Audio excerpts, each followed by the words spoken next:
What is good? We're back, and today we're going to do a little bit of rookies versus vets for your pleasure. So, all throughout the process, we kind of like, what's your pick worth? What's your first worth? This is kind of a similar thing, but now we have landing spots for them. So you kind of look at this as a ranking exercise, multiple different ways of just trying to find the value of where the rookies are in comparison to veterans and whom we might rather have or who we would sell them for kind of deal here. So Jeremiyah, as a key leg to the tripod thruple, how are we doing today? Hey, very happy about this. And the cool thing about this exercise is we've been doing in isolation rookies. Now we have versus the players, where it's like Mike Tyson, everybody's got a plan until they get punched in the mouth. Well, all of a sudden you got to compare to these vets who everybody's good in the NFL. And now we have some key decisions to make, because this is going to help inform when you're making your weekly decisions. Okay, is it Hampton? Is it Love? So yeah, I like this.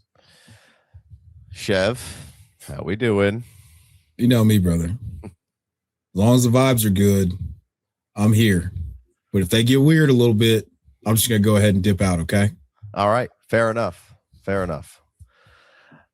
Let's jump right into it. We're gonna hit on some of the top guys, and we'll probably get to some guys that are near the turn of kind of where your rookie drafts would be a little bit. We're going to talk about Jeremiyah Love, talk about Tate, Tyson, Lemon. We're going to talk about some Jadarian Price. And then we'll end with some Stowers, some Jonah Coleman. If we have any more time, we'll jam some more guys right in there, won't we? And of course, ram them in there. This is Superflex tight end premium, how we're talking about this. So ram it in there. I was using my hands. I'm sorry. Sorry to anybody that may have offended personally. I went to school with an Indian lass. Her name was Ramen Deep. So you can imagine where that went. Ribbon deep. Anyhow, moving along. So this is Superflex tight end premium, the way we're going to do it. And we're going to look at the crowdsource rankings to get us kind of a jumping off point of where we're at. So here we're going to jump right into it. We've got Jeremiyah Love. He's coming in at number 19, RB4 here in the crowdsource Superflex tight end premium rankings. Right, boys? So in general, if we were speaking on Jeremiyah Love's name here, what would be the price point of entry and exit for him? Like, is it Genty is greater than Love right now, right? That's where we're all on board with that, right? So we can work backwards from that point. 1,000%. 2,000%. 2,000%. 10,000%. Okay. $1 Bob. $1 Bob. How about somebody like a CeeDee Lamb? Oh, give me CD. I got them right 2 spots apart from each other. Positional allocation, if you're trying to build, you go one or the other, and that'll inform the rest of your draft. So they're neck and neck for me. I would kind of tend to agree there, Jeremiyah. I think value wise, we're looking at it right now from the crowdsource perspective. They're right there. I don't necessarily have a hard lean. I think most people would scream CD from the mountaintops, and I get it. But like you said, this could pivot on how I'm drafting the rest of this team, depending on which guy I go with here. And I think I would click the box on Love, just because of how this running back position is starting to reshape right now in the league.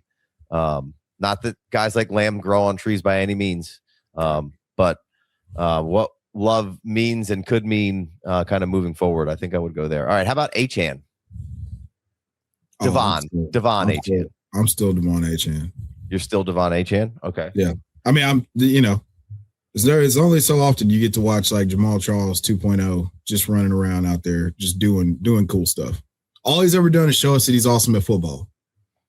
That's it. Put it this way. If you've got Achane, you're not going to trade him for Jeremiyah Love. And as you said, Chev, with Jamal Charles, I'm going to keep Achane because I want to run out the entirety of his career. People who have had Alvin Kamara, Christian McCaffrey can attest to the benefit. Derrick Henry. So this is one of those things. We're in this territory where it's Love, Hampton, Janty, Achane. It's basically hold your guy season at that point and let it run out. All right. Well, that was going to be my next question is coming out. We're going to go Amarion Hampton here. We got Achane's former play caller here getting ready to ramp up what the Chargers are doing. They just bring in Njoku. They bring in Kohler. This has been an efficient run scheme for a while. And now you put somebody like Hampton in there, a little different than Achane, right? But if you were on the clock at the 101, would you accept Hampton for that pick, or would you rather go ahead and just draft Jeremiyah Love, Shep? I take Hampton for that pick. Mm. That offensive line, the environment surrounding one, I think going back to some of our first discussions, I really, really like Omarion Hampton. And it was happening, then high ankle sprain. They also had one of the worst offensive lines in the league because they were missing two of their key components for most of the season. I think Omarion Hampton comes out next 2 years. It's not going to surprise me at all if he easily outscores Jeremiyah Love. Yeah. And this is one of those punch in the face moments where we just had in isolation 101, Jeremiyah Love. Well, it's week 3 in the season, Hampton versus Love. Don't be surprised when you're clicking the button on Omarion Hampton. We have the perfect nut run out for the San Diego, Los Angeles Chargers. Oh, man. With Brenen Thompson and Keaton Mitchell, there's just going to be so much speed. It's going to plot twist, help for Rondé Gadsden, even with David Njoku in tow. Lab McConkey. And then it's just going to make things so much easier for Omarion Hampton. The types of looks with the speed and all the skill that is involved. It's a buoy for somebody like Justin Herbert. But yeah, Omarion Hampton, week in, week out, absolute stud. You're going to want him, especially in the redraft streets. Go ahead, Jeff. I would also say, as one who now has post-rookie draft clarity, I'm not all just clouded by male pattern rookie horniness anymore. The sensible thing to do would be to take the player in the better offense, especially if you can't make a discernible gap. Like, if you're not talking discernible gaps in talent here. That's just my own personal opinion. Yeah, I think ecosystem, there's absolutely positively no argument of what we're going to see from what Hampton can do. I think there is a little bit of a talent gap between those two guys. I think one's closer to Genty, and one because of not that he's a bad player at all by any means. I think he's a great fit for what they're about to do. And even if he wasn't there, he still would be ranked very highly in Hampton, right? Yes. And from what we saw from him, unfortunately, we didn't get to see the whole run out of what it could and would have been in different spots and scenarios. But what we did see was great. I think I'm sticking Love there. All right, 2 more quick questions here. Somebody like a Teteroa McMillan or a Drake London, or are we taking Jeremiyah Love? Oh, light skin Al Gaib and the big pineapple. Both of them over Love? Yeah, I mean, so would you just take the 1-1 straight up for Drake London? Would you feel like you were selling light? I mean, that's Drake London, 68 catches, 919 yards, and 7 touchdowns in 12 games. So basically almost 1,000 yards in 12 games. And he only played, he missed the fourth quarter of one of the games. So he didn't play, and he was cooking when that happened. We had the PCL sprain. So, Drake London's ascended to, he's a value right now to me. Yeah. We're looking at the crowdsource Superflex set and premium over at the FFDynasty.com. Drake London's right there. Hampton's right there. Tet's right there. Love's a few spots ahead. I think this, to me, goes back to just kind of what Jeremiyah said at the top of the conversation of how you want to build it out. And to me, obviously, you would like to get, 4 picks through 3 rounds if that's what you could do. And then that's how you plotted out your draft. But I think I would want the running back in that scenario for me personally, just how I like to do it. And then I can either forget running back for a while or double down on it again and then figure out my, receivers from there. I probably might already have a receiver as well. I usually go a little lighter on quarterbacks, potentially depending on who's where. But Jeremiyah, how do you see Drake and Tet? What's good? If you haven't heard by now, we have teamed up with PrizePicks. If you've been living under a rock and you don't know what that is, PrizePicks is America's #1 sports pick app. The app's really easy to use. You simply just select more or less on a few player stats and lock in your lineup. PrizePicks is available in most states, including, but not limited to, California, Texas, and Florida. We're here in beautiful Charleston, South Carolina. We got it. So go check if it's available in your neck of the woods. Probably is. Download the app. Enter promo code HMA. New users get $50 in lineups instantly when you play your first $5 lineup. It's that easy. Tonight, for our lineup, we went with more from Brandon Marsh of the Phils. He's over there. They're playing the Sox. We We just needed to get a hit from Brandon tonight, and it looks like we did that. Then we had Grant Holmes, Atlanta. They're versus the Cubbies. We needed more than 4 Ks.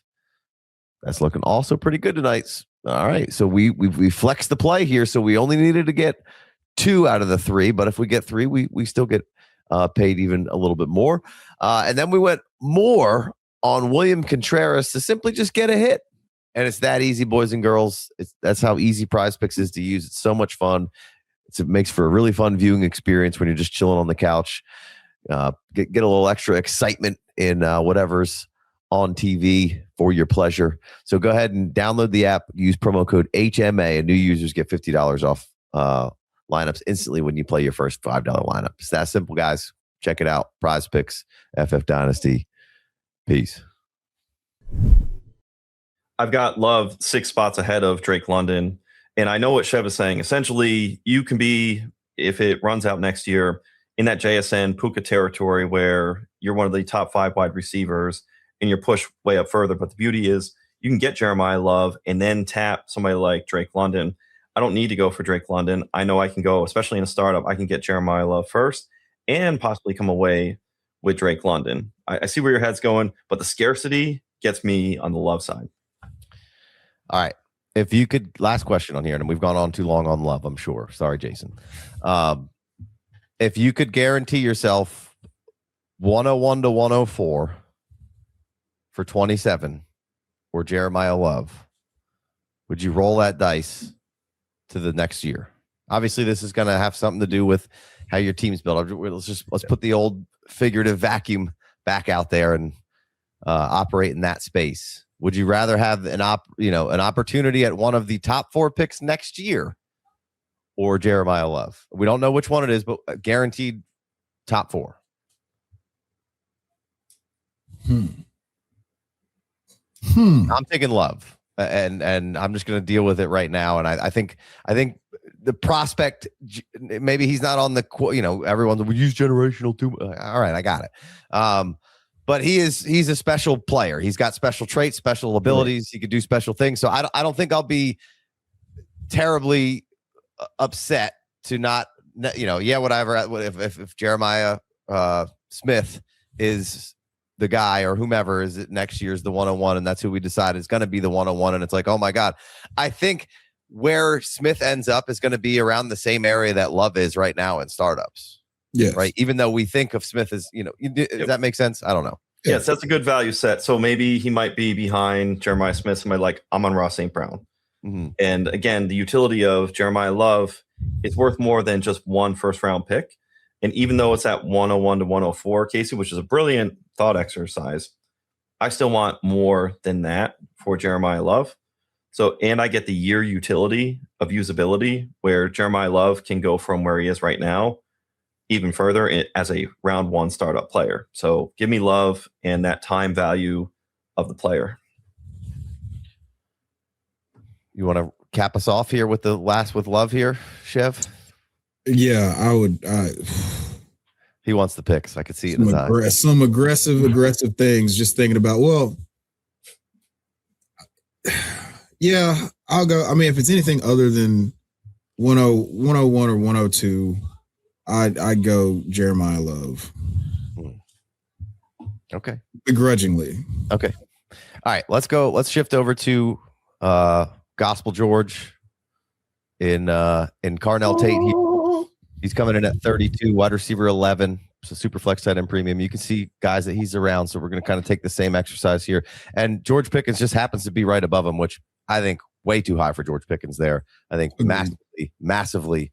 That needs to be, for me, 10 spots lower at least. You want Pickens 10 spots lower? Yeah, that's way too high Tate? for Pickens. Yeah, it's probably too high for Tate too.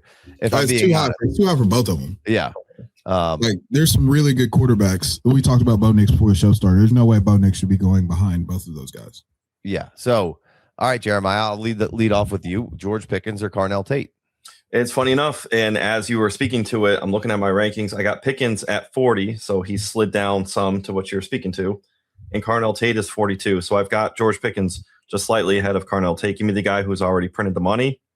Hopefully he'll print more money for himself. We've heard Daniel Jeremiah talk about teams they want to date the player, they don't want to marry the player.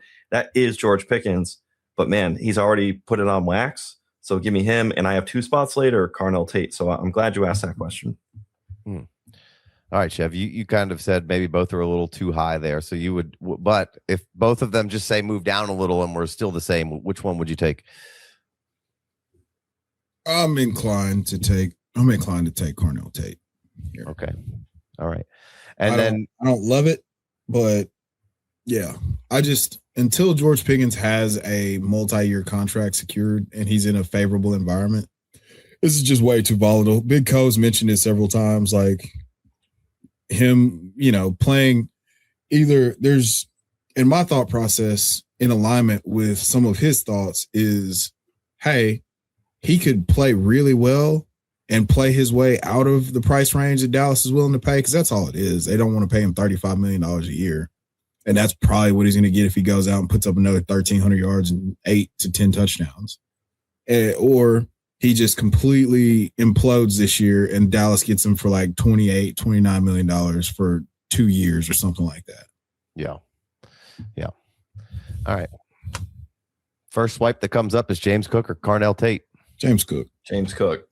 All right. How about Egbuka or Tate? I have Egbuka 1 spot ahead, so I'll go Egbuka. I'll go Tate. All right. So you're going, you said Tate, Chev? Yeah, I'll go Tate. I got Egbuka slightly ahead. But okay. I think similar point outcomes for both is probably realistic in the long term.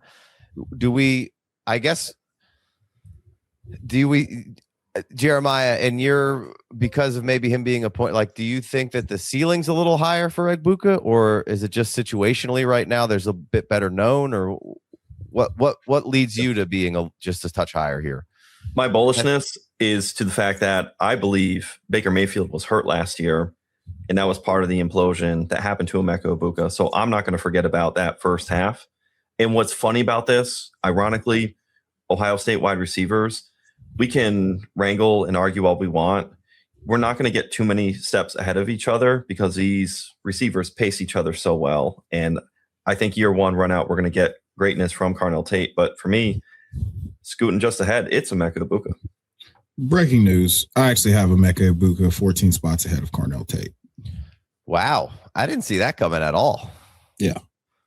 All right. Yeah, that's what you get when you just leave me to my own devices over the course of a weekend. I just start really talking myself into some 2026 Baker Mayfield. Jordyn Love or Tate? I'll go Jordyn Love. I know everybody else is going to go Tate. I'm going Tate. I got him 2 rounds ahead. It feels dirty. Let me consult my rankings real quick. Now, what's the bullish case for Jordyn Love? Because it's very tough for me to, at least from a dopamine level, get excited about him. Go ahead. Well, I mean, he's given you. We've seen the ceiling outcome. It's top 5. Now, granted, that was without Joe Burrow for a year. That the worst case scenario, he's going to be about 17 or 18 points a game. You don't have to take him as your QB1, but it's okay to take him as your QB1 because you can get those spike weeks. He does use his legs from time to time. We didn't see that in 2024. We saw a little bit of it in 2025. We saw it mostly in 2023 where he had 4 rushing touchdowns. So you got a little bit of a bump there. The only issue is that I don't know if the ceiling is actually going to be QB5 in the ceiling outcome. He plays all 17 games. And he throws 550 passes or whatever it is. Does he get to 4,030? Like, is his ceiling really what Baker Mayfield typically is? Or can he ascend to what Baker Mayfield gave us in 2024? And he's at a price point where you don't have to buy him at the ceiling price. You're kind of buying him at the floor. So I would be fine with that as my QB2. Like, if I went early quarterback and then I just waited a few rounds and filled in with the Jeremiyah Loves and the Drake Londons and all that stuff, and I came in round 5, round 6, and I grabbed a Jordyn Love, like, I feel good about that. Yeah. All right. If we, like you mentioned it, like Purdy, Nix, Dart, all those guys over Tate. Yes. Yes. Okay. Yes. Okay. And then wide receiver wise, we mentioned Igbuka. I'm going to assume everyone's taking Olave then. Yeah. Over Oh, Tate. Jeremiah? I put Carnell Tate 3 spots ahead of him. Woo! Yeah.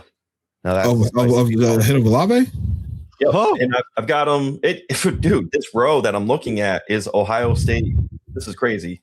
It's Emeka Egbuka, Carnell Tate, Garrett Wilson, and then Chris Olave. Just 4 in a row. Yeah, I got Wilson, Egbuka, and Olave kind of all in a row, but then I have Tate, 5 or 6 spots behind them. Yeah. Let's see. So hold on, Chev. You're Tate over Pickens. See. And then I'm Tate over Olave. Yeah. And I need to make note. So do you like the stability of you'll risk it with the health? We know the concussions exist for Olave versus the volatility of George Pickens, even though Pickens last year was wide receiver 5, there's just too much baggage. And I know you're the biggest George Pickens. Yes. I've been waiting for what happened last year to happen since he got into the league. Yeah. But as someone who people have to listen to for reasonable opinions and stuff now, I can't in good conscience tell you to make a multi-year bet on George Pickens. If you want to do it, I'll be in the boat by myself because I have all the George Pickens shares. I'm just waiting to see which way that they go. Right. But in terms of stability, I don't see Olave getting out of New Orleans. I don't think that's going to happen. And he's tied to the offense with Kellen Moore. I mean, does he get 150 targets again? Probably not. But I mean, at the rate that they play and the amount that they pass, exactly. Those are Can all you good bet things. against it? Right. You see what I'm saying? You know what I'm saying? QB1 in fantasy football next year, Tyler Shuck is what I'm hearing. Yeah, by a lot of time, I have Tyler Shuck ranked very aggressively. And by QB1, we just mean a top 12. Is that what we're saying? I would venture to say he could be top 10. I need to move him up. I don't think you're out of pocket. No, dude. I mean, just think of it's been good for every single quarterback. Jalen Hurts had a historic EPA per dropback with Kellen Moore. They just didn't throw the ball nearly enough. Yeah. But it just works. His offenses work. Right. All right. Let's keep it moving here. Let's go to the next. We'll do Tyson next here. We'll bring this back up here. Reflects tight end premium crowdsource ranking. So this is you, the people, making these. If you haven't checked out the FF Dynasty, you don't need to go anywhere else for just about anything. And then you guys get to swipe on the Dynasty Tinders of the universe to create these crowdsource rankings and your personal rankings. So make sure you're taking advantage of that. All right. We saw that Tate was here at 32. We yodel our way down to 47. If you've been watching The Price is Right. There is Jordan Tyson. All right. You can see, guys, he's sitting around. That's Travion. That's Kenneth Walker. That's Nico. That's Ladd McConkey, Devonta. What would be a reasonable outcome or a reasonable price point where you would say that's where I'm taking Tyson, and stop me when are you taking Travion Henderson over Tyson? Yeah. I've got him 5 spots back. They're both in round 5 for me, but I would take Tyson. You would take Tyson. Okay. I have Tyson 4. Well, there's a draft pick in there. Three spots ahead of Henderson. But I think same ballpark. Yeah, very close. Chev, you're Henderson, Camp Henderson. Correct. And I don't think either one of us are not in Camp Henderson, Jeremiah. I just maybe that's a little bit of 1 year bias potentially leaking into what we think. We just gave the Saints some flowers here, but it's real. That would be a real close one. How about Kenny Walker the third, old 3 sticks? 3 sticks. Yes, I've got Kenneth Walker around ahead. It's Chase Brown, Breece Hall, and Ken Walker in the same patch for me. So they're, the ceiling is roof for Kenneth Walker. I'm so excited, man. Come on, let's get it. All right. How about Nico Collins? Nico Collins or Jordan Tyson? Nico. I'll take Jordan Tyson. I got Tyson 1, 2, 3 spots behind Nico. But I think Same. gun to my head in a startup, generally, depending on how I was playing it, and most of the time I'm going to lean towards the youth that I think can be almost as good as maybe the veteran, just because how I like to construct a roster in the startup.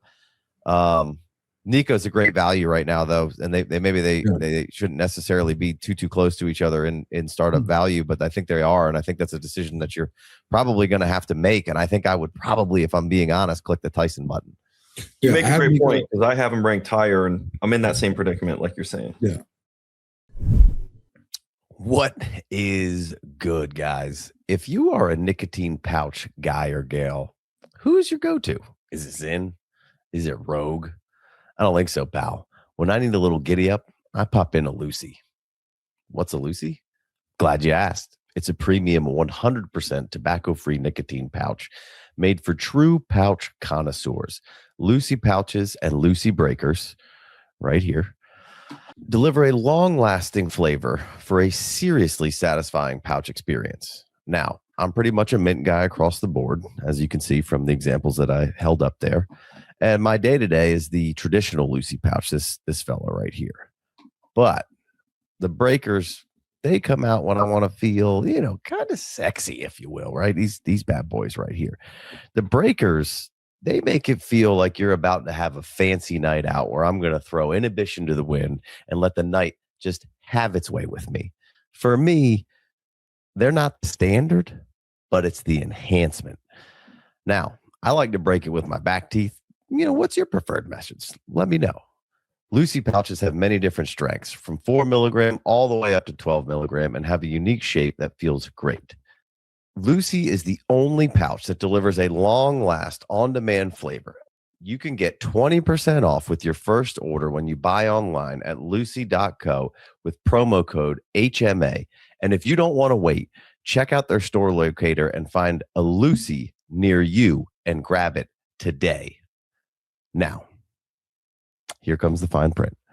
Lucy products are for adults of legal age, and every customer is age verified. Warning, this product contains nicotine, and nicotine is an addictive chemical. I'm thinking of it. That's exactly how I've been thinking of this exercise the entire time. Like, hey, which button would I end up clicking more often in a startup? And I find myself clicking the button on Jordan. I find myself wanting to click the button more on Jordan Tyson, just based on offensive environment, draft capital. We're re-rolling the youth again, and we get, if something happens and he ends up with an opportunity like Jordan Addison had his rookie year, then that price absolutely skyrockets, especially if he performs. Yeah. We would take Jordan Tyson over Devonta Smith comfortably. That's where it gets a little tricky for me. Okay. I'm Tyson over Smith. I can't shake this feeling that we're about to get like a quintessential Devonta Smith Heisman season from Devonta Smith with no AJ Brown. I can't shake that feeling. Other than that, yeah, it should be Tyson over. But I think for this season alone, Devonta Smith's going to be like one of the elite wide receivers for fantasy football. Lemon, your boy Wicks. Golly. Megan Fox thumbs just did us dirty. All right, Jordan Tyson or Luther Burden. If let's say we're on the clock at 105, 104. You want Tyson or do you want to take Burden? That's essentially, I'd trade that draft pick to get Luther Burden. I got him one spot ahead of him. Yeah. I got Luther one spot ahead of Tyson. I've got Tyson 4 spots ahead of Luther Burden. So again, same neighborhood. Yeah. I'm just sitting there thinking, like, we are wish casting, want casting the week over week viability of Luther Burden. I think we're going to get more spike weeks than we're bargaining for, especially at this early draft capital. And I have some Luther Burden on some dynasty teams. I have Jordan Tyson on some dynasty teams. But Jordan Tyson just seems like he'll be the player who can go week over week and get supported. Whereas I think you can extract from Caleb Williams, it'll be Colson Loveland as a primary. People are sleeping on Rome Odunze. Oh, I was just about to say. Yeah. So you're telling me I should trade Jordan Tyson for Rome Odunze plus? Yeah. If you could. Yeah. I like that. That's a savvy way. Yeah. I mean, I have just basically a thruple right here. Nico, Devonta, Rome, 49, 50, 51 in my Superflex tight end premium rankings. And I have Jordan Tyson 14 spots behind those guys. Okay. I want to cause some people some great pain here. Rome is a little above Tyson here, but I don't know. I feel like generally when I talk to people, people are down on Rome. So yeah, go ahead, Shep. All right. Y'all ready? Sure. Marv or Jordan Tyson? Give me Tyson. I've got Tyson around ahead. I did not expect this answer at all. I've Okay. got got Marv 2 spots ahead of Jordan Tyson. Hey, I would love it because Marv was about to break out before he hit his head on that turf in Indianapolis. He was going to cook the Colts. He was starting to eat and warm up and start to do what Michael Wilson was about to do. Dude, it's painful. So please, yes. Can we get some Marvin Harrison Jr. this year? I love him. Yeah, I wanted. That's the one that's been stuck in my head since we said we were going to do this. Is I wanted to make sure. I thought that would come up organically, but when it didn't, I was like, I need to talk about this right now. Yeah, you can. Marv's down here at wrong one. 71, I believe. Yeah, 71 here. We got Marv. So a good distance in the crowdsource rankings for sure. This is Superflex tight end premium. Might be a buy low. And I've got 12 spots in between those two guys right now. That's wicked in the rankings. I'm a big I've fought tooth and nail for Marv. I know. And it's not even like I'm still very much buying in on Marv. I guess to me, this is just like, I'm just like my market value right now is just 12 below. It's not my personal feel, like mixed in with my personal feelings. It's not as low as the crowdsource. I bumped it up, but I also need to be like, all right, well, if the crowdsource is down here and I'm up here, I'm still above consensus, but I still got Tyson's, good little bit above. Well, part of that, it's kind of reminds me of what we were talking about with the Nico Collins and Jordan Tyson, where we're respecting market. So somehow we'll have Nico Collins above Jordan Tyson. But as Chef said, damn it, when you're clicking that button, the shit that just gets you going, the blood flowing, is Jordan Tyson. So that's the other thing, the factor, when you start pressing buttons, it's real. It separates things for you. You know what you just described, Jeremiah? Male pattern rookie horniness, bud. He did. I mean, it's true, but if it's up, then it's stuck. Yeah. And if it's up longer than 12 hours, consult a physician. Call a doctor. 4 hours, I could ride that out. 12. Just go to the cement aisle. That's right. Start watching you some Cam Scatterbo highlights. Get some fast hardening caulk.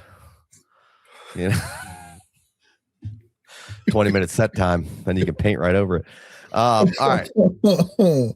Let's go to Lemon, because we weren't going to do all these receivers, and then we were like, hey, these guys are I feel like what people want to hear about. Let's hit the markets on them. And I think I was kind of going to bring all these three guys in at once, but then I wanted to give them all their due a little bit. And I feel like Lemon has kind of faded down a little bit in a lot of people's eyes of just like, well, what's he going to be? What's his role? Maybe he doesn't fit into this or that. And I know we've talked about this already. And it's just like me and Big Co, I think, got Lemon and maybe like a 6 or an 8 in an FFPC, bigger money, maybe 250, or I might have been, I don't think it was the 500, but one of the 250s. And so that's telling me, and I'm not saying that market's going to be the most correct. It's just, people who are probably paying a little bit more attention and have a little bit more cashish to roll around with. But it's just to say, like in some bigger money leagues with maybe some potentially sharper people, he still got pushed down a little bit, right? And that is tight end premium. So let's bring in where Makai Lemon's coming in. He was everyone's basically default wide receiver 1 for most of this process. I feel like not necessarily us, but I feel like in general. Now he's down here. He's at 60. So wide receiver 24, right next to somebody like Zay Flowers. Would you guys rather have Zay Flowers or Makai Lemon? In Dynasty, I want Makai Lemon. in 2026, it's easily Zay Flowers. So if I'm winning now and I got to click the button, it's going Zay Flowers. What do you think, Chev? I gotta go. I unequivocally Zay Flowers. Okay. Zay Flowers. Would you take Makai Lemon or Mendoza right now? Mendoza. All right. I'm Team Lemon. Your Team Lemon. All right. Here, this is a much closer battle here with Love and Lemon as far as where they are currently. Love or Lemon? Lemon. Love. I think I'm still. I went Love over Tate. I can't go. You did, and you got to stick to your priors. All right. I actually have Mendoza and Love back to back in ranking. So if we did the last two, I've got Lemon above. If I got one above, it's for both. Chris Olave or Lemon? Good to not be the resident Jordan Love hater on the show. This is great. Yeah, I'm not even a hater. I think he's a good player, and I don't have any problem taking him and putting him on my team. His pick is going to come down to how far he falls down and where my roster construction is at that time, right? And I wouldn't have a problem trading for Love, but I want him to be my 2 or 3. I don't want him to be leading my clubhouse. Correct, and that's that. You don't have to pay that price point. Right. That's kind of what I was. Mm-hmm. Yeah, no. It's been established though that I hate Jordan Love, according to you and Jay Wayne. Why do you hate him? Just like now, we love Love because Jeremiyah Love. Yeah. All right, Chris Olave or Lemon. It's Olave for me. Olave. Yes. Okay. Sadiq or Lemon. In tight end premium, still Lemon. Yeah. Oh yeah. Okay. All right. Travion Henderson or Lemon. Henderson. Travion, agreed. All right, Sam Laporta in tight end premium or Lemon. Chev, I feel like I was looking at your rankings today. I feel like you got Laporta still pretty high. I do, and I'm good. It's and Jeremiyah, you're pretty low on Laporta. I feel like in the rankings potentially. Well, I've got Lemon over to answer this question. Let me look while Chev, you guys are talking about. Where are you at with this one here? I'm pulling it up because this could be this. I mean. If Laporta returns to form like with Ben Johnson and gets his Petzing, this is Trey McBride, then this is Laporta easy and tight end premium. I don't think, but we had a backiotomy. Yeah, I don't think he's going to command the target share that Laporta that McBride ever got, just because Amon-Ra leads the league in red zone targets and all that stuff. But also he wasn't playing in those games. He's been one of the most efficient red zone receivers in the league since he entered. I wish I would have been able to pull up his red zone stats from 20, like just over the course of his career. But I have, to answer this question, I have Sam Laporta 7 spots ahead. That's very bullish signal to me that they hired Petzing. So I'm 7 spots ahead of Makai Lemon. I have Laporta at 62. I have Makai Lemon at 69. Nice. I have Laporta behind. You might like this, Chev, but I don't think this is how you have it. Riddle me this. I have Ronde Gasson about 7 spots ahead in round 8 of Sam Laporta. Woo. Are you Laporta ahead of Gasson? I've always been Laporta ahead of Gasson. Okay. Yeah. Okay. Yeah. I mean, everybody knows I love Ronde Gasson, but there's just I can't do that right now. All right. I'm taking Lemon in the Laporta sweepstakes there, but I think by the time the season gets halfway through, we're going to be re-examining some Laporta and kind of what his value is. All right. Does that scream buy low then? Yes. For Laporta, yeah. For me, it's been a buy low for a minute, and I think he was at 82 in the crowdsource. Yeah. Laporta. Yeah, I'm 19 spots ahead of, or 20 spots ahead of that, or 19, 63 to 60, whatever. 62, so 20. Yeah. Yeah, right here we can see Laporta 81. Disrespect, 19 spots. That's ridiculous. I'm also very bullish on Kyron Williams, apparently. All right. Last one here. Tucker Kraft or Lemon? Tucker Kraft. Agreed. Lemon over McCaffrey, just if we're talking, I mean, obviously what I have Lemon ahead in the rankings, but it just doesn't. I mean, when you get to this point in the draft, are you really going to be able to click? Like, if Christian McCaffrey is going to be your 3rd or 4th running back, I can't. I'm not like I'm ranking McCaffrey where he deserves to be ranked. I think actually probably not, probably a little too low. But I have Lemon ahead of him by a decent margin as far as rankings go. And I just, I have them back. I'm almost like guys like McCaffrey and probably Barkley and like Derek. I'm just not drafting those guys in startups. If I need, I'll go get Christian McCaffrey if I need him. But I don't want to commit that kind of.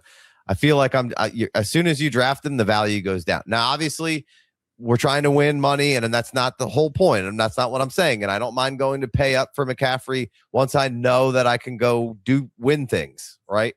But in the startup, I'm gonna feel things out, I think, before that. So I'll take just the value in Lemon right now. But obviously, McCaffrey is going to far outscore just about any rookie that gets chosen in the rookie draft. So you're drinking and you're on like drink 3 or 4, and like that shit just feels so good.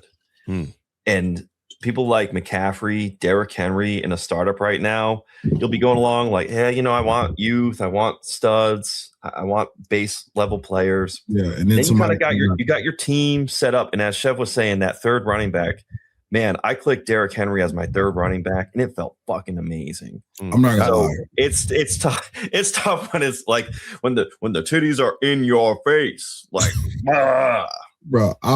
I was following along with the drink analogy, and then I thought you were gonna be like, you're just having a nice time. You might be drinking like a craft beer, and then some homeless guy walks in with like an Old English, and that's like an Old English 40 ounce, and that's exactly what it feels like to draft an old running back.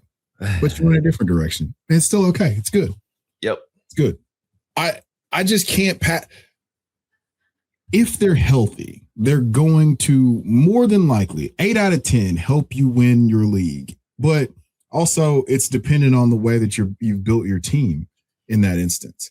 Also, I would go Breece Hall in that situation. I was going to bring it back up, but I feel like Jason's probably super mad that I left some of these things up for too long right now in the edit, cursing me. But yes, so we'll go back to that one just to wrap it up. I agree. Breece Hall over Lemon. Big time. Yeah. All right. I'm really excited about Breece Hall, by the way. Like, contrarian to a lot of people who are the NFL draft should have told you to be bullish on Breece Hall. All right. I agree. Let's jump back in here. We've got Jadarian Price coming in as our next player that we want to discuss here of Would You Rather, Who, When, Where, What, How.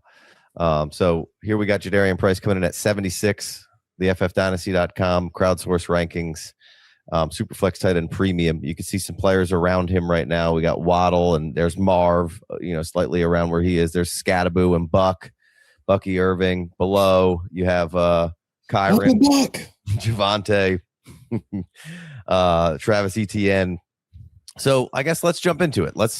We can use the swipes on this one to kind of dictate some conversation. But Jadarian Price or Tucker Kraft, I mean, that's Kraft. Price or Lemon. We're going Lemon. Yep. Yeah. All right. Jadarian Price or Bucky Irving. Uncle Buck. I've got Bucky 6 spots ahead. Yes, Bucky. So we all agree with Bucky there, right? I think Bucky is a great buy right now. I still have Bucky ranked very aggressively compared to what everybody else has. Let's see. Where do you have? I got Bucky Irving at like 53. I got him at 45. Ooh, okay. All right. Yeah.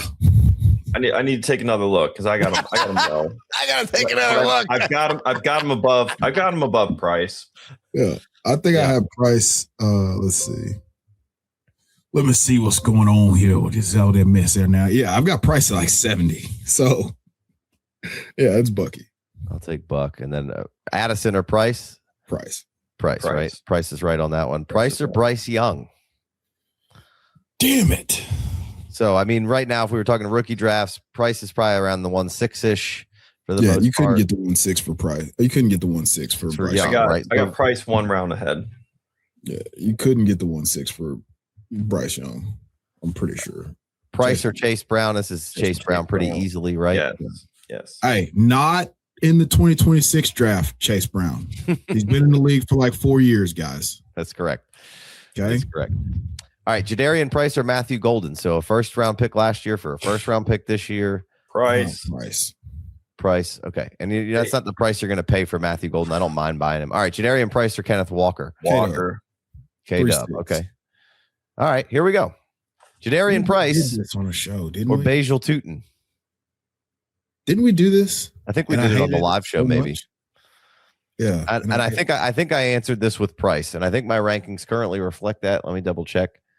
Yeah, I got Price at least a round and a half ahead of Tootin, so I must felt pretty strongly about that.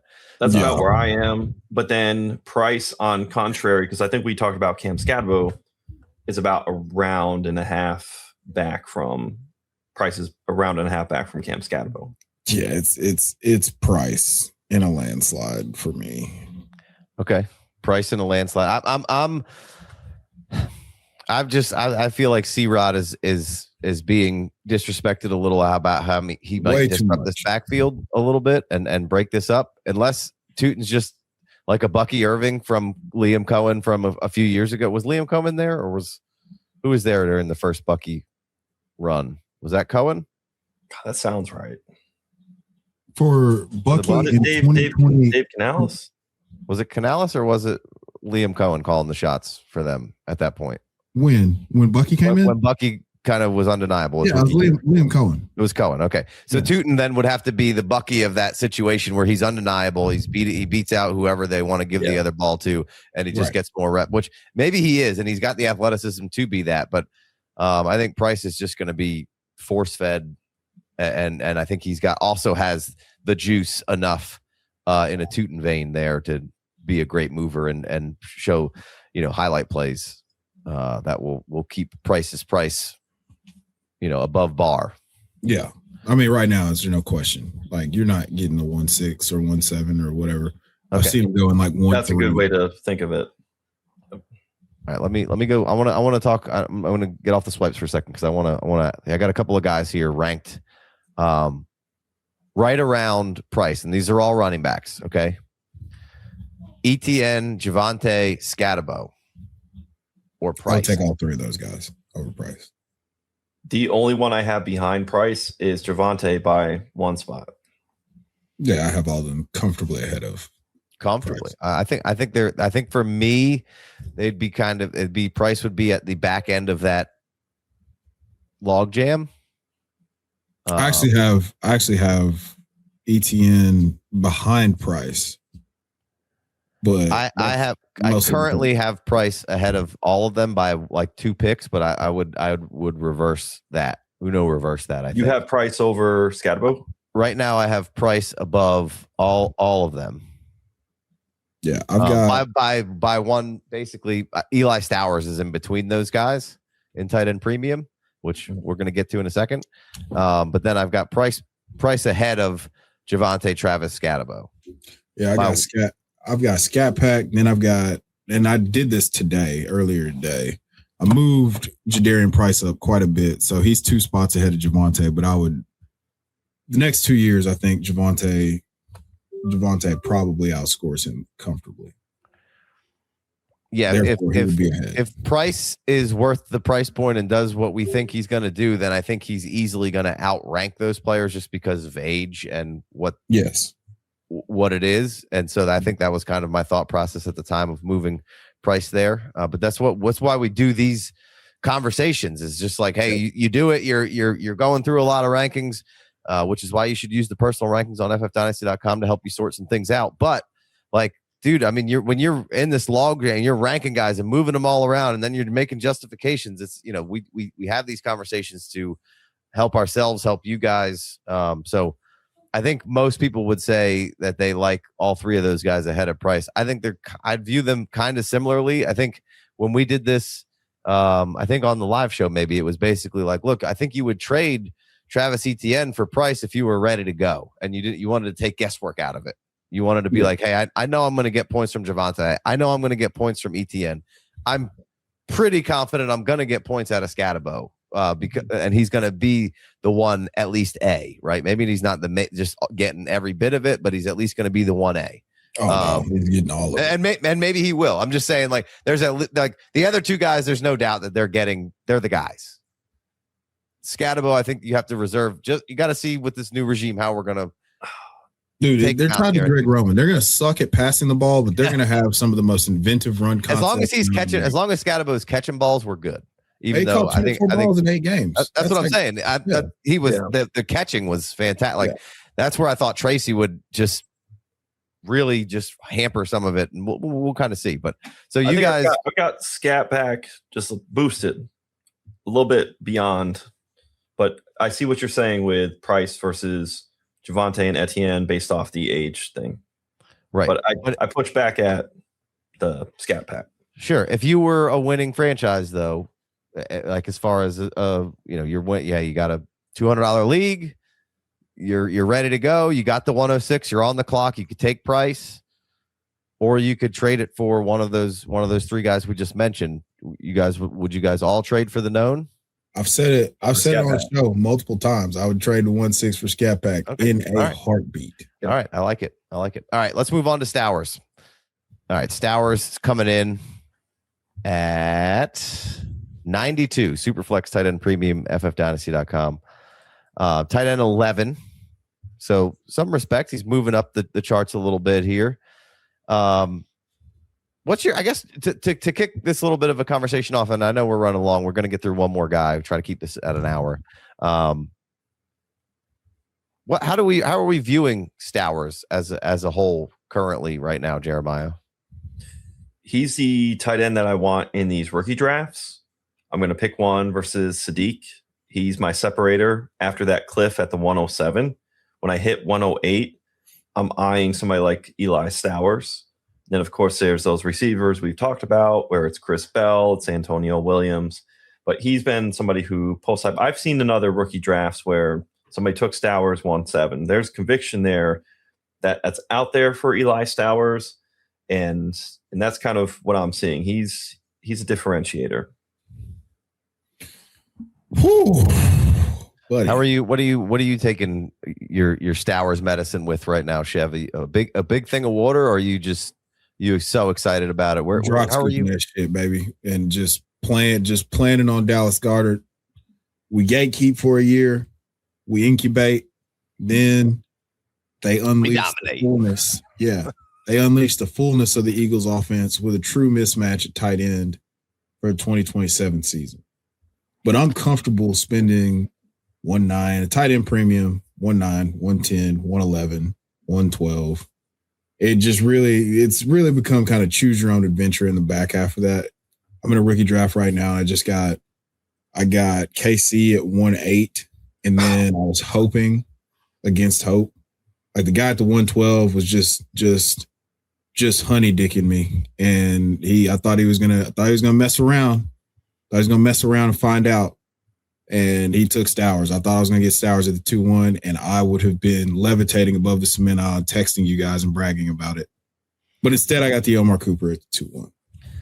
We got Stowers at the 109 in ADP right now. So kind of floating right around where you guys are talking about. So, all right.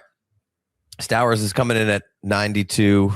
Stowers or Jadarian Price. We just mentioned Jadarian Price, and we're saying we like Stowers a lot long term. You going Price over him still? Price. Yeah. Okay. Yeah, the market's going to be way more fluid on Jadarian Price. If he comes out and he does, we're not expecting Eli Stowers to come out and dominate week 1. We're expecting Jadarian Price to handle 13 to 17 touches in week 1. And if he comes out and he does well with that, if he gives us 17 or 18 points, all of a sudden, all of the Notre Dame sleeper cells are going to wake up and be like, Jadarian Price, you trade all your 27 first to acquire Jadarian Price. So I want to plan on taking advantage of that. So I would go Jadarian Price here. Okay. How about Njoku going over to LA? I was really hoping we didn't have to talk about this. Oronde Gadsden or Eli Stowers? What do we think? While he's deliberating and going through pain, cope, maybe cognitive, but anything that's pain over there, I'm going to go with Oronde Gadsden. I'm not going to be scared away. It's not optimal. It's not the number one thing, but the amount of tight ends that got added. If you think of the idea of Njoku, maybe he is dust because it took this long to get signed. Maybe he's more of that inline tight end. Look, life comes at you fast. We were talking about it in the group text today, where Njoku 2 years ago paced for the most tight end targets in the league, up there with McBride and Bowers. And that's where I was very keyed in on Njoku last year. Wrong outcome, right setup, because it ended up being Harold Fannin Jr., who just absolutely ate. I'm not worried about Oronde Gadsden's long term. I'm not even worried about his short term. I'm realistic to the fact that Njoku could siphon off, but I'm not letting it throw me off the scent of where I have Oronde Gadsden ranked. Yeah, I'm pretty much in line with you there. I would say, don't be what, and we don't know, and we'll see. But I feel like, and Chev, you and I talked about this when we were talking about the second year players, and we're going to do some more zooming in on teams overall here coming up, and so we don't get all jammed up in August. We're going to start doing them now, so we talk about who's what and where and all that kind of stuff. But I think to me, I'm not nearly as worried about Oronde Gadsden as I am as like the second and third receiver and the third and the fourth receiver in LA, right? At least moving forward through a year, right? Yes. That worries me more. I think McDaniels is a smart guy. I think he knows what he has in a mismatch with somebody like a Gadsden, and then he brings in an Njoku, and then he has a Kohler that he can use as an extra lineman when he wants to do heavier things and do different. And that signals that there's probably going to be some 13 in a McDaniel scheme. And look, he's familiar with all of these coaches that run these. It's where he came from. He knows McVay. Like he knows that there's mismatches to be had here. Now, maybe it does take off the ceiling of what the targets are for or maybe it's fucking gangbusters for Gadsden. Either way, I don't give a shit. I'm taking Gadsden in this. Yeah. So just clinical size Boudreaux's butt paste of pain aside of what this caused me this morning. I think that this is Njoku's probably, they're bringing him in because it's a veteran presence that can do both. He kind of can function as the hybrid. Hey, I can play in line, but also really big and really athletic and do some.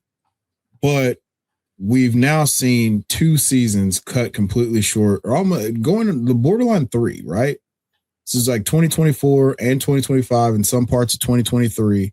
He was missing time due to various injuries, and you don't get healthier as you get older, hence him only getting a 1-year, $8 million deal after being, on 149 target pace. Shout out to Jeremiyah for that nugget way back when. It's averaging 9 targets a game or something absurd like that back in his last healthy season before Fannin got there. So for me, I think that we might be capped from a ceiling perspective for Gadsden this year, but it also just created a tremendous buying opportunity. And the thing about Josh McDaniel is that the best athletes are going to touch the ball a lot. Mm-hmm. We know this. We've seen what he's done with with a bunch of different tight ends. Hell, Greg Dulcich was relevant towards the end of last year for fantasy. Yeah. Waller was putting up numbers after retirement and hamstrings and rapid careers. And like icing his hamstring in the booth to out there scoring touchdowns on Monday Night Football. Like you can't make that up. And that's a big part of the way that the offense functions with Josh McDaniel. I think Oronde Gadsden is of that same ilk. David Njoku also of that ilk, but probably not going to be a full route share player just based on age and injury history for me. So after doing some deep thought and soul searching, that's what I came up with. Yeah, and so I think we're all going Gadsden there. And then just to go back to the Stowers side of things, I can illustrate a picture where Stowers is useful this year. Just like we just talked about all the stuff with McDaniel and how he's going to, we don't exactly know what offensive coordinator for the Eagles right now. I want to say McDermott. I know it's not McDermott. What's his name? Oregon State quarterback Mannion. We don't exactly know what Mannion's going to be, but we kind of know where he comes from. And listen, AJ Brown's most likely out of there. And then how this sets up, their big targets are going to be who? Yeah, Eli Stowers and like I'm saying, as size wise, their big targets are going to be Goddard and Stowers. And then this easily could be Devonta Smith, Lemon, Stowers, Goddard for most snaps. Did we not say that do we say that on the Patreon or do we say it on a different show? I think we've talked about this before. Yeah, but we for sure talked about it before because I was like, hey, who's the guy, if you get rid of AJ Brown, who's the guy in the passing game that you're like, holy shit, we got to cover that dude? Yeah. And it very easily could be Eli Stowers. I mean, this is a move tight end, like a slot wide receiver, a big slot wide receiver. You had some, bigger organizations out there, fantasy organizations out there saying that he should lose 15 pounds to play receiver. Now, I think that's patently ludicrous. Right. But he can't, he couldn't block out the sun with, a meteor or a comet or something like that. So, that's not how you use him. Right. But if he gets out in the slot and he's doing things and you're, manufacturing opportunities for him, he very easily could finish with 90 targets and 8 touchdowns or something crazy like that because he is a true mismatch. Yeah. He can run routes like a wide receiver. Right. And to your point, it's not like, hey, Marquise Brown, step on up. Like, this is going to be the 2-run receiver sets in that 12 personnel, bunch formations. And then that'll give credence to Goddard and Stowers being on the field. And one less of AJ Brown out there. Yeah, you love to see it. Yeah, and you could say, well, hey, they did bring in Hollywood and they traded for Wicks, and they're signaling. Well, they don't have any depth in that room either. No, they got a bunch of guys who know their names. Hollywood, you can peg a role for pretty easy, right? You could be like, hey, this is what he could do in this offense for us. Yeah. And if we had some injuries, he could fill in as a 2. Yeah. Yeah. He's Tyquan Thornton in the Chiefs offense last year, essentially. Yeah. All right. I'll do a couple more here. Stowers or Ferg. It seems like it should be easily Stowers, or Ferguson's just always good. It's just always between tight end 7 and tight end 12. And if Stowers was that, we'd be stoked. Yes. So if that goes back to I got Stowers ranked way higher than Ferguson. I've got 2 rounds ahead of Stowers. I do too. God, we're idiots. All right, Stowers or Tootin? Tight end premium. Tootin. Stowers. Tootin. Stowers. Tootin. I got Stowers ranked ahead of Tootin. You like Tootin? God. You like Tootin, Jeremiyah? Yeah, this year viability. Give it to me. I have Stowers ranked 2 spots ahead of Basil Tootin right now. I got a good round ahead of him. Swift or Stowers? Stowers. Yeah, I got Tootin and Swift ranked right next to each other. So I've got Swift ahead. I'm going Stowers on that one, but I think I've got Stowers ahead of Swift. Pretty Ricky Pearsall or Stowers? Stowers. Stour hour. I got Stowers ranked a couple spots ahead, I believe. Actually, I have Pearsall ranked ahead. I got Pearsall. Yeah, I got a good round ahead of Stowers. A good round ahead of Pearsall in tight end premium. Yeah, I have Pearsall 19 spots ahead of him right now. Michael Wilson or Stowers? Wilson by 4 spots. Stowers by a landslide. By a Fleetwood Mac. I have Wilson 9 spots ahead. Oh my God. So you guys need me to click Wilson, huh? Eesh. Josh Jacobs or Stowers? Jacobs. Yep. Pitts or Stowers? Pitts. All right, last one. RJ Harvey or Stowers? Harvey. Let me see here. I got him ranked right back to back pretty much. So I'll take, didn't mean to do that. Sorry. Harvey, you guys went with. All right, we'll finish that up. We got one more player for your pleasure, and then we'll get out of here. All right. We want to hit a little bit of Jonah Coleman, right? Right, guys? Yeah. So currently right now, Jonah Coleman is at 133. So I am scrolling down as we speak. Let's see some players around Jonah Coleman right now. We've got some fellow rookies in Antonio Williams and Jeremy Bernard. We've got some olds. We've got Evans and Stafford. DK could be considered an old. We got Kittle up here in tight end premium at 127. We got Jacoby Myers kind of right below him. Coker, Manungai. So, all right, let's take a peek over at our rankings real quick. And if I say Jonah Coleman, would you take Jonah Coleman or would you take somebody like, I don't know, Kyle Manungai? Let's start there. I'd take Jonah Coleman. I got Coleman 4 spots ahead. Okay. Jonah Coleman or David Montgomery? David Montgomery.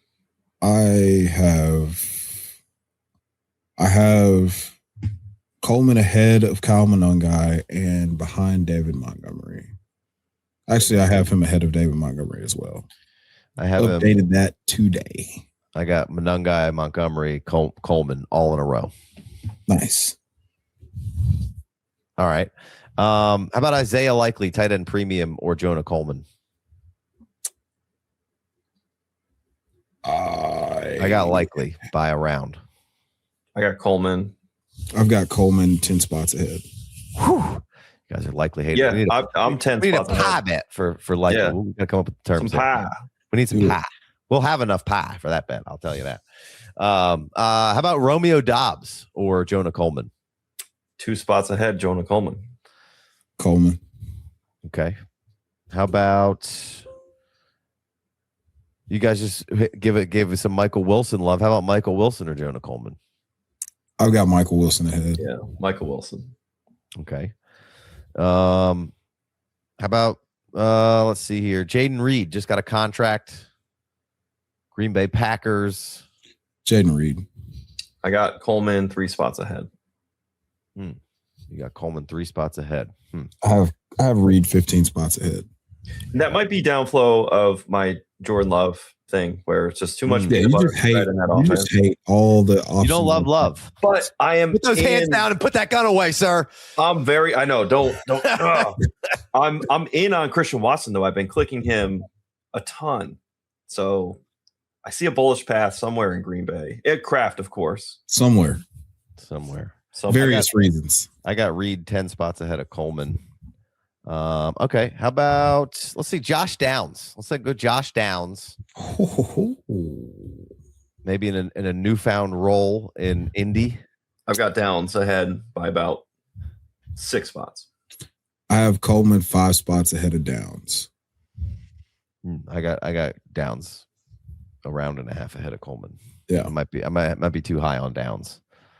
No, I don't think so. I legitimately don't think so. I think that last year, Alec Pierce was the forgotten man that nobody really cared about in that offense, and now it's gonna be Josh Downs because everybody sees the target consolidation of $115 million Alec Pierce, Tyler Warren, top 15 draft capital, Josh Downs. Hey, he's probably out the door after this year.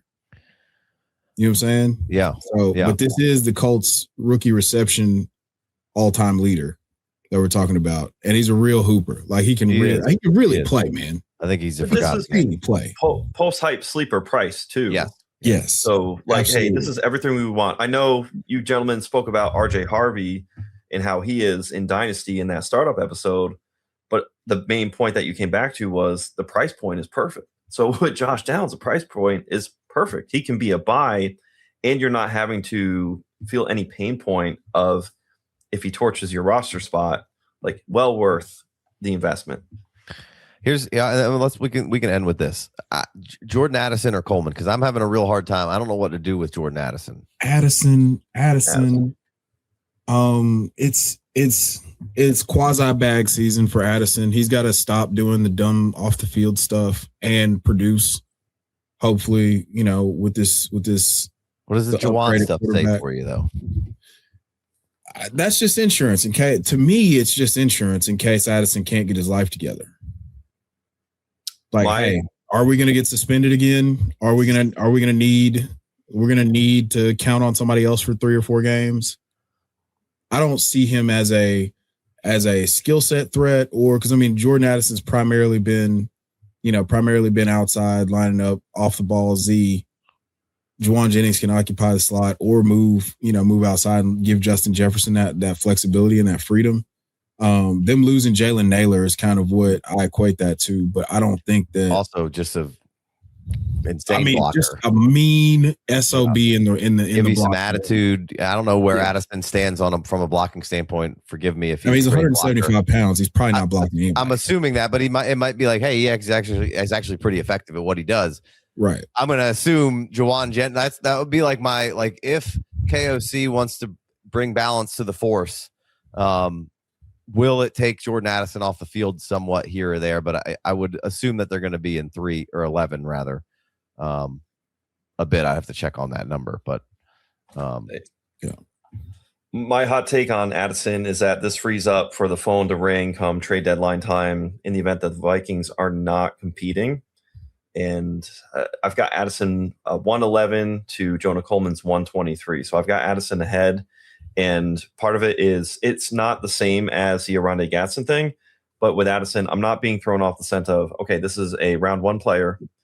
And this is a guy who has had multiple wide receiver one overall spike weeks over the duration of his career. Yeah.